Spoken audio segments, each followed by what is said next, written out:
नमस्कार, आप देख रहे हैं न्यूज 18 बिहार झारखंड और मैं हूं आपके साथ लक्ष्मी। प्रशांत किशोर ने न्यूज 18 पर एक्सक्लूसिव इंटरव्यू में ये कहा कि इतने वोट काटेंगे कि गठबंधन साफ हो जाएगा। हमें गाली गलौज की राजनीति बदलनी है और इस दौरान उन्होंने आरजेडी पर भी निशाना साधा।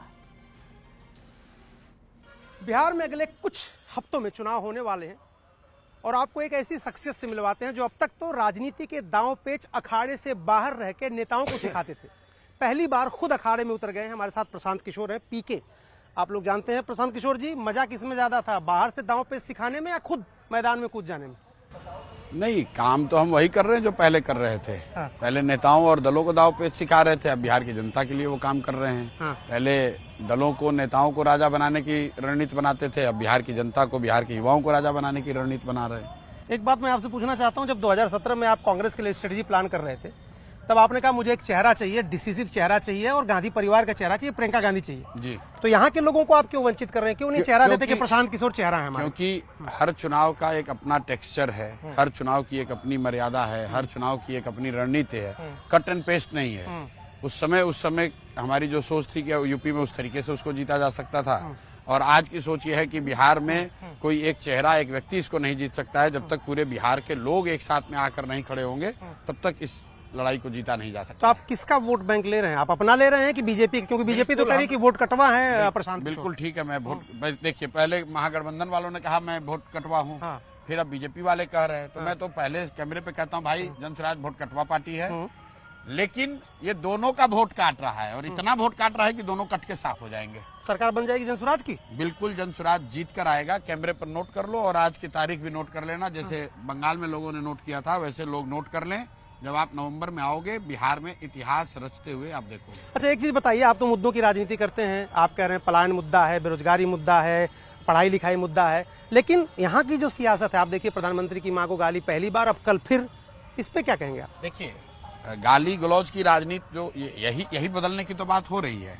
बिहार में 3 साल से मैं क्या प्रयास कर रहा हूँ कि समाज को जाकर बता रहा हूँ कि भाई सिर्फ गाली गलौज करने से, सिर्फ जाति धर्म की बात करने से तुम्हारे बच्चों का भला नहीं होगा। राहुल गांधी आएंगे, मोदी को गाली देंगे, मोदी आएंगे, राहुल गांधी को गाली देंगे, उससे बिहार के बच्चों का क्या होगा? बिहार के बच्चों के लिए शिक्षा की बात कहाँ हो रही है? हम लोग के बच्चों के लिए फैक्ट्री रोजगार की बात कहाँ हो रही है? पलायन की बात कहाँ हो रही है? अभी पंजाब में बाढ़ आया, नेशनल मीडिया में खबर है। बिहार में बाढ़ में हर साल 20% से ज्यादा बिहार डूब जाता है, आप लोग खबर भी नहीं चलाते हैं। अभी जवनिया एक गांव है भोजपुर में, पूरा गांव गंगा में समाहित हो गया, कोई खबर नहीं है, उस पर कोई टीका टिप्पणी नहीं है। नीतीश कुमार को तो जिम्मेदार ठहराएंगे ना आप तो उनके स्टेटिस्ट रहे हैं। बिल्कुल, नीतीश कुमार को जिम्मेवार ठहराएंगे। जब जिम्मेवार लगा कि नीतीश कुमार इन चीजों को नहीं कर रहे हैं तभी तो उनका विरोध कर रहे हैं। जब ऐसा लगता था कि नीतीश कुमार बिहार के लिए अच्छा कर रहे हैं तो उनके समर्थन में खड़े थे। एक बात बताइए सर, आप तो नीतीश कुमार के इतने करीब रहे हैं, आपको उपाध्यक्ष उन्होंने बना दिया, आपके लिए न जाने क्या क्या उनके ऊपर आरोप भी लगे। एक बात बताइए, उनके स्वास्थ्य के बारे में आपका क्या नजरिया है? मेरा नजरिया ये है कि नीतीश कुमार जी स्वस्थ नहीं है। अगर स्वस्थ होते तो जो चीजें बिहार में उनके नेतृत्व में रहने के बावजूद हो रही है, संभव ही नहीं था।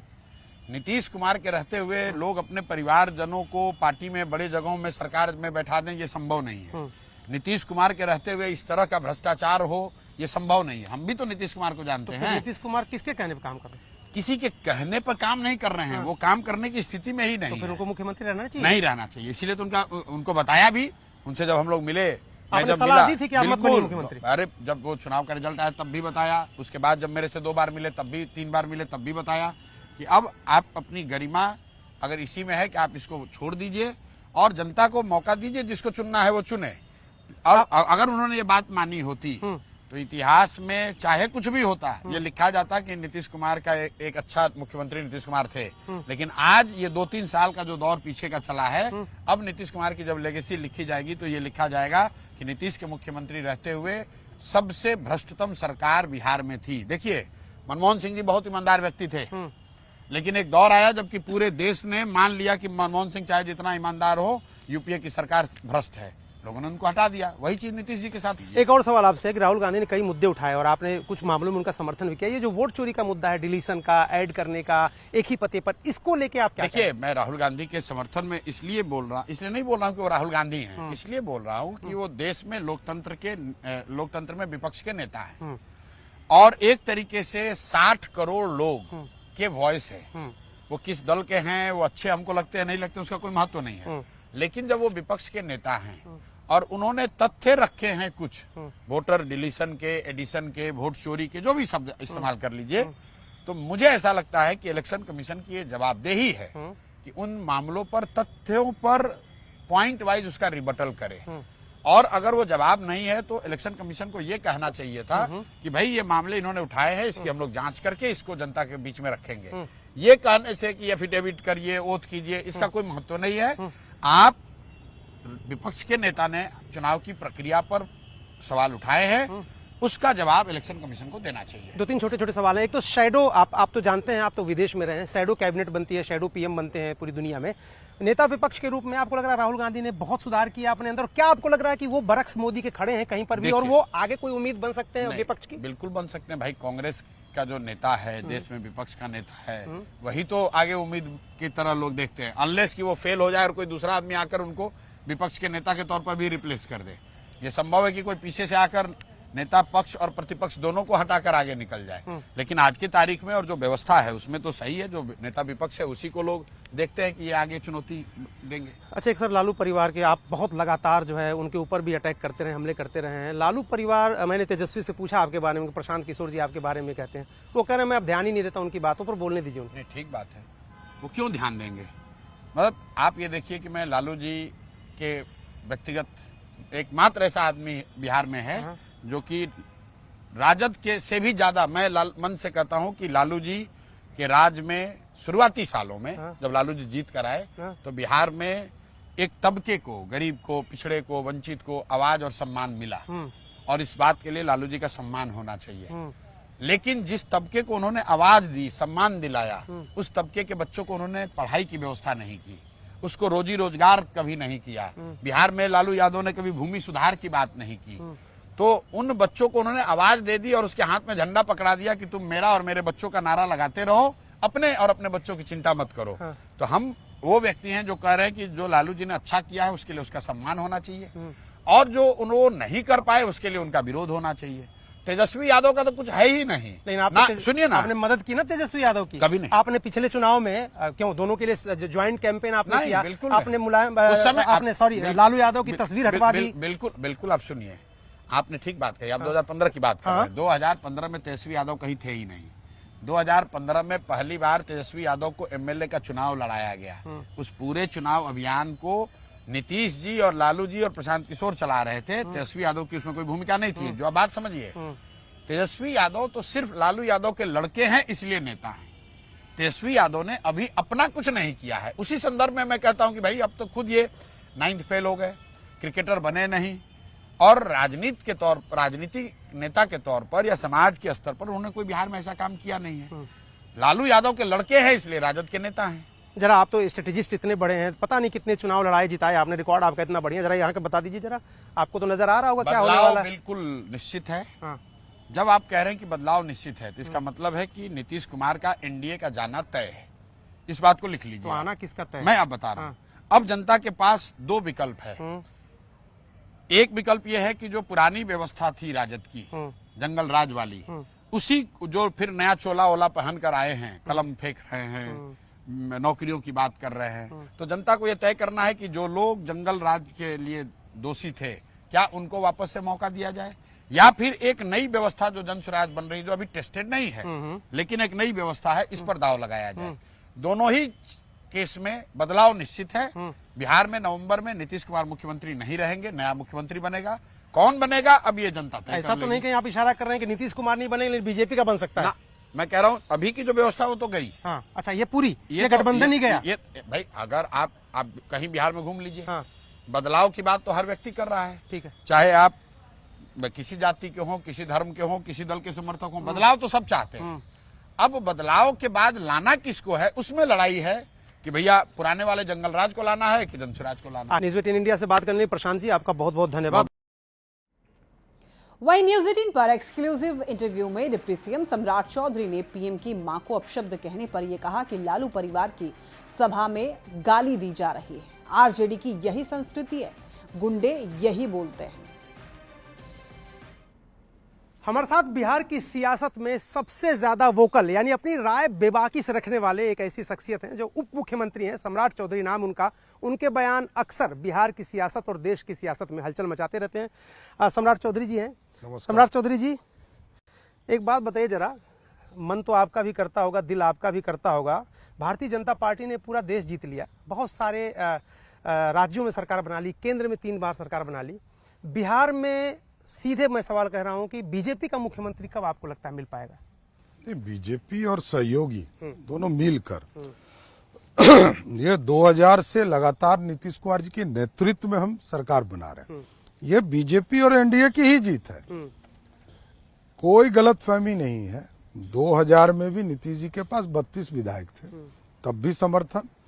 2020 में भी उनके पास 43 विधायक थे, तब भी समर्थन। इसलिए श्रद्धेय अटल जी ने उनको मुख्यमंत्री बनाया।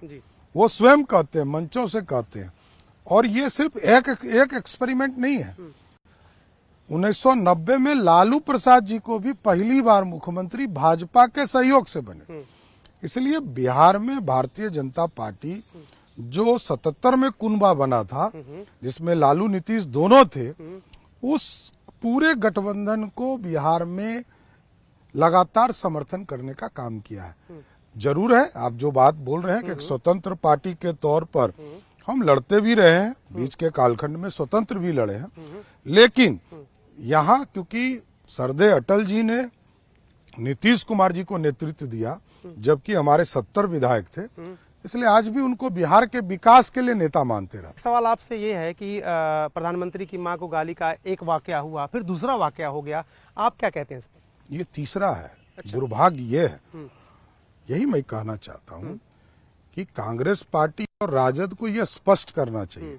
और आप सोचिए कि ये लोग सत्ता में नहीं है तब गाली दे रहे हैं प्रधानमंत्री को। लोकतंत्र के लिए कितना शर्मसार है कि देश के प्रधानमंत्री जी के मां को गाली, जब वो सत्ता में नहीं है, विरोधी दल में, तब इस तरह का बयान दे रहे हैं। पहले दरभंगा में दिया, फिर कांग्रेस के ट्विटर हैंडल से दिया, और अभी आप देखे होंगे कि लालू प्रसाद जी के परिवार के माध्यम से जो सभा हो रही थी उसके सामने हुआ। और ये नई घटना नहीं है। याद कीजिए, लोकसभा का चुनाव, चिराग पासवान जी के भी माता जी को, रामविलास पासवान जी की पत्नी को भी इसी तरह गाली देने का काम राजद के लोगों ने किया।